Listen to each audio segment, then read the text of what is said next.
예, 안녕하세요. 딜사이트 시청자 여러분, 공진단을 코너를 이제 시작하게 된 조호진이라고 합니다. 만나서 반갑습니다. 공진단은 이제 공시 진단 이제 준말인데요. 제가 예전에 한국경제TV에서 처음으로 이제 공시를 설명하는 이제 코너를 시작했었는데 그때 이제 사용한 이름이 공진단입니다. 그래서 지금 환경TV를 떠나서 제가 딜사이트에서 여러분들을 만나게 됐는데 많은 시청 부탁드리고 또 조언도 부탁드립니다. 저희 이제 공진단은 어떻게 구성되냐면은 미국 증시를 비롯해 해외 정보를 먼저 좀 설명을 해드리고, 왜냐면 우리나라 증시는 미국 증시랑 이제 불가불 큰 관계를 갖고 있기 때문에 미국 증시를 알아야지 오늘 우리 시장이 어떻게 될지, 코스피가 어떻게 될지, 그다음 어떤 종목이 튀어오를지 혹은 이제 가라앉을지를 이제 전망할 수 있습니다. 그래서 미국 증시를 위주로 해서 해외 정보를 먼저 설명해 드리고, 그러고 나서 이제 어제 공시 중에서 주요한 종목들 한 2개 정도를 설명드리도록 하겠습니다. 어제 공시에서 어떤 것이 있으면 삼성생명이 삼성전자 지분을 추가로 팔았습니다. 이렇게 쭉 내려갔죠. 쭉 내려갔는데 제가 이제 환경TV에서 몇 번 말씀을 드렸지만은 삼성생명이 삼성전자 지분을 자세하게 발행된 이유는 무엇이냐면 삼성전자의 단일 최대 주주가 삼성생명입니다. 그러니까 단일 최대 주주니까 당연히 삼성전자에 대해서 더 많은 정보랑 컨택을 하겠죠. 이것이 있고, 그리고 당연히 삼성그룹의 계열사이다 보니까 삼성생명 입장에서는 삼성전자에 대해서 보다 많은 내밀한 정보를 알 수 있는 통로가 많다라고 봐야 되는 것이 타당합니다. 그럼 삼성생명이 삼성전자의 지분을 샀다 팔았다는데 이거는 자기 본 계정이 아니고, 시청하시는 분들도 계실 텐데 시청하시는 분들이 삼성생명의 변액보험을 들거든요. 변액보험이라는 건 뭐냐면은 내가 이제 보험에 필요한 보장은 그대로 보장을 해주는데 그 외에 내가 삼성생명에 준 자금을 갖고 삼성생명이 다른 방식으로 자산을 갖다 불린 다음에 나한테 만기가 도달했을 때 다시 돌려주는, 이게 변액보험이죠. 그러니까 삼성생명은 고객들이 맡긴 돈을 갖고 다른 방식으로 투자를 하는데 그 중에 하나가 무엇이냐면은 삼성그룹 계열사에 투자를 해요. 삼성물산, 삼성전기, 삼성카드, 증권 등에 투자를 하는데 당연히 삼성전자 투자를 하죠. 그러니까 삼성생명이 삼성전자에 대한 지분 추이를 보면은 앞으로 삼성전자 주가가 긍정적이다, 부정적이다라고 가늠할 수 있는 중요한 단초라고 봅니다. 그래서 삼성생명이 삼성전자에 대해서 어떤 입장을 갖고 있느냐가 되게 중요한데, 이번에 공시를 보면 한 270억 정도의 지분을 팔았다고 공시를 했습니다. 그리고 그래프로도 봐도 계속 하향 추세를 가고 있죠. 이 말은 무엇이냐면은 삼성생명은 삼성전자에 대해서 뷰가 긍정적이지 않다라는 것입니다. 이걸 받아들이셔야 돼요. 어떤 분들은 삼성전자가 이 나라를 견인해왔고 과거에 삼성전자가 몇 배가 주가가 뛰어올랐고 전 세계 D램 반도체 1위 기업이고 이런 걸 계속 강조하면서 삼성 주가 올라간다 얘기하는데 그렇지 않다는 것입니다. 왜 삼성전자 주가가 안 올라갑니까? 작년에 전 세계 증시를 이끌었던 것은 챗GPT에서 발현된 엔비디아였습니다. AI죠. 그러면 챗GPT를 구현하려면 챗GPT에 필요한 칩이 H100인데 H100은 엔비디아는 패밀리스 기업입니다. 패밀리스라는 건 공장이 없다는 뜻이죠. 패밀리스 기업인데 그럼 H100은 누가 만듭니까? TSMC가 만들어요. 예, 대만 TSMC가 만듭니다. 그러면 대만의 TSMC가 이제 칩을 만드는데 여기 메모리가 필요하거든요. 메모리는 누가 쓰느냐? 삼성전자가 쓰지 않고 SK하이닉스의 HBM3를 갖다 씁니다. HBM3는 이제 12단으로 적층한 D램인데 여기에서 파생된 것이 한미 반도체도 많이 있습니다. 천하인 삼성전자가 HBM3를 못 만들었어요. 1년 내내. 엄밀히 말하면 2년 내내 못 만들었어요. 아시는 분들 많이 계실 것입니다. 왜 못 만들었느냐?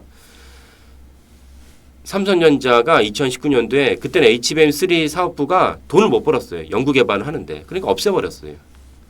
근데 작년에 갑자기 이제 엔비디아가 폭발을 하면서 HBM3에 대한 수요가 급증을 한 거예요. 그래서 완전히 SK하이닉스가 심지어 4분기에 D램이 반등하기 전에 4분기에 이미 벌써 SK하이닉스가 흑자 전환을 했어요.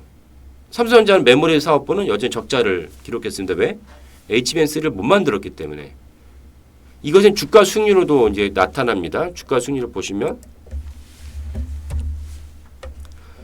올해 YTD만 보면은 올해 1월 2일부터 시작했을 때 삼성전자가 파란색이고 SK하이닉스가 황색입니다. 노란색인데 주가 수익률이 확 떨어지죠. 그래서 그 SK하이닉스 수익률은 높이 올라가는데 거의 18% 되는데 삼성전자 수익률은 지금 7% 정도에 마이너스 7%. 그러니까 삼성전자도 이걸 알고 있기 때문에 가끔씩 언론 플레이를 해요. 우리 HBM3 올해 잘 양산할 수 있습니다. 뭐 캐파를 늘릴 것입니다. 얘기합니다. 그 중요한 것은 무엇이냐? 삼성전자가 HBM3를 만들었다고 하는데 이것을 누가 납품했느냐? HBM3를 원하는 데가 많아요. 왜냐하면 AI 칩을 원하는 데가 많으니까. 심지어 어쩌면 테슬라에도 HBM3를 납품할 수 있어요. 그러면 핵심은 무엇이냐면은 HBM3를 엔비디아에 납품했느냐. 얼마 전에 지난주에 3위 기업인 마이크론이 엔비디아에 납품한다. 2분기에 납품한다고 공식적으로 발표를 했어요.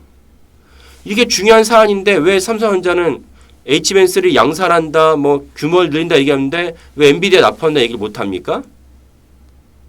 납품을 못했기 때문인 거예요. 그래서 HBM3 전문가의 견해로는 저도 그 견해에 동의합니다.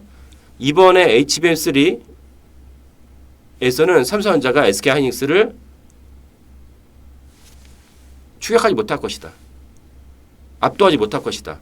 다음 세대에서 HBM4 이런 그 노테이션이 다 다릅니다. 뭐라고 부르는 다르지만 다음 버전에서는 삼성전자가 절자탁마에서 SK하이닉스를 따라잡을 수 있겠지만 현재로서는 좀 어렵다라고 얘기하시고 저도 그 견해에 동의합니다. 왜냐하면 그 아무리 반도체에서 1등 기업이라 할지라도 디램 분야 1등 기업을 할지라도 19년도에 HBM3 사업을 없애버렸으면은 이거를 작년에 부랴부랴 다시 막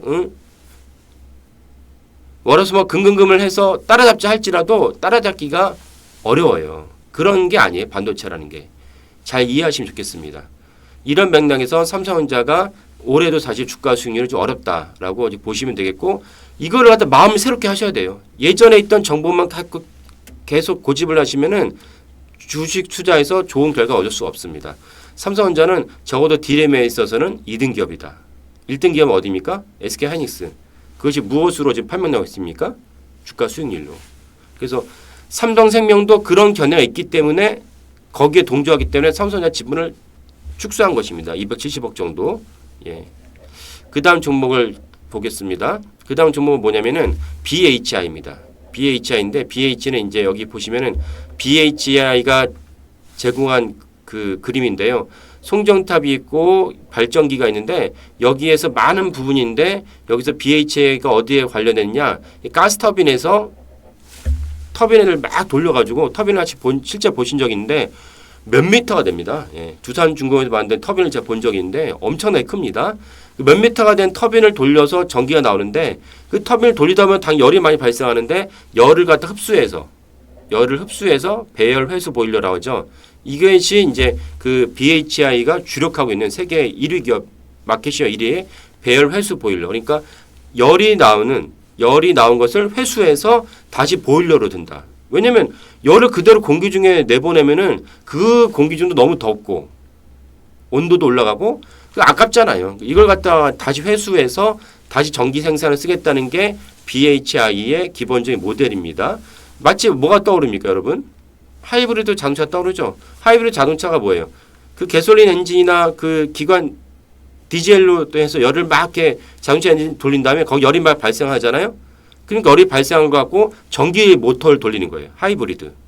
예.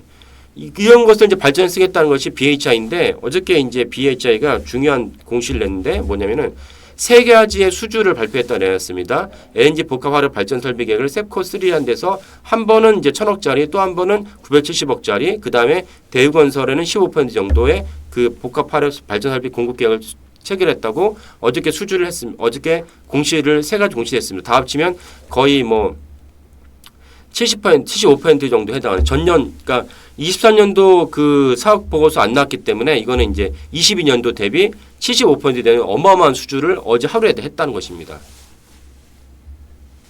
주간별로 안 뛰었어요. 예.